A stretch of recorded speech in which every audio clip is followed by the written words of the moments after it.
Forbes की report के मुताबिक इलॉन मस्क इस वक्त दुनिया का सबसे अमीर इंसान है जिसकी नेटवर्थ 225 बिलियन डॉलर है। लेकिन जितना पैसा मनसा मूसा के पास था उस हिसाब से ये रकम कुछ भी नहीं। हिस्ट्री का सबसे अमीर इंसान रहा है माली का किंग मनसा मूसा। हिस्ट्री के एसोसिएट प्रोफेसर रुडोल्फ बुचकियर ने कहा था कि मूसा के बारे में अंदाजा लगाना ही नामुमकिन है कि वो कितना अमीर और कितना पावरफुल था। मनसा मूसा साल 1280 में शाही खानदान में पैदा हुए। 1312 में मनसा मूसा के इक्तदार में आने के बाद माली की सल्तनत में बहुत इजाफा हुआ। ये सल्तनत अटलांटिक ओशन से लेकर नाइगर तक 2000 माइल्स तक फैली हुई थी और 24 शहर मूसा के कंट्रोल में थे। टिम्बकटू एंड गाओ शहर पर इक्तदार कायम करके मनसा मूसा ने Mediterranean sea and West African coast के दरमियान अहम तजारती रास्तों पर कंट्रोल हासिल कर लिया।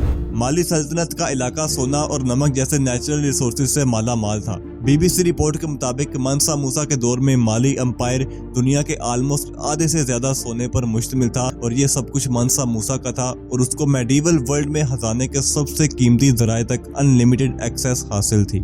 मनसा मूसा की दौलत का अंदाजा उस वक्त हुआ जब साल 1324 में वो सऊदी अरेबिया के सफर पर रवाना हुआ। मनसा मूसा 60,000 लोगों के साथ अपने सफर पर रवाना हुआ। कारवां में हजारों की तादाद में सोल्जर्स, आम शहरी, गुलाम और 500 हेरल्ड्स थे जो सोना और रेशम उठाए हुए थे। यह कारवां सहरा से गुजरता हुआ एक पूरा शहर लग रहा था, एक ऐसा शहर जिसके बाशिंदे सोने और बेहतरीन पर्शियन रेशम में मलबूस थे। कारवां में 100 से ज्यादा ऊंट थे और हर ऊंट पर सैकड़ों पाउंड प्योर गोल्ड था। यह नजारा देखने वाला था और जब ये काफिला इजिप्ट के शहर कायरो पहुंचा तो ये नजारा और भी शानदार हो गया क्योंकि वहां उसने अपनी दौलत को पानी की तरह बहाया। गरीबों को सोना बांटा, तोहफे खरीदे, यहाँ तक कि अपने सफर के दौरान वो हर फ्राइडे को एक मस्जिद बनवाते थे।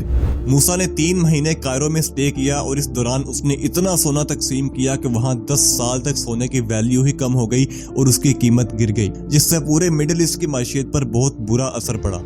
मनसा मूसा को सफर में 1 साल का वक्त लगा और 1325 में जब वापस आए तो इनकी दौलत की कहानियां यूरोप और एशिया तक फैल चुकी थी।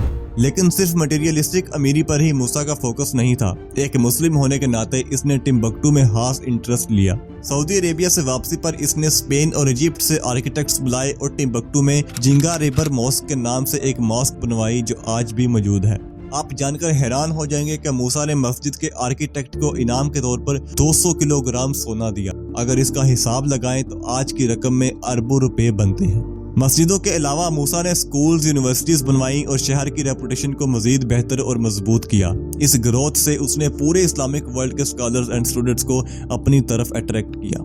इसकी शानदार मिरास नस्लों तक बरकरार है और आज तक वहाँ मकबरे, मस्जिदें, स्कूल्स, यूनिवर्सिटीज और लाइब्रेरीज मौजूद हैं जो माली की तारीख के इस सुनहरी दौर की गवाही देते हैं। मेडिवल वर्ल्ड मैप यूरोप के सबसे अहम आलमी नक्शों में से एक है और साल 1375 में मूसा को इसके शानदार कारनामों की वजह से इस मैप पर ड्रॉ किया गया, जिसमें मूसा को एक असा और चमकता हुआ सोने का ग्लोब पकड़े हुए दिखाया गया है। उम्मीद है आज की ये वीडियो आपको जरूर पसंद आई होगी। सो काइंडली लाइक और चैनल को सब्सक्राइब जरूर करिएगा। मिलते हैं एक नई शानदार सी वीडियो में।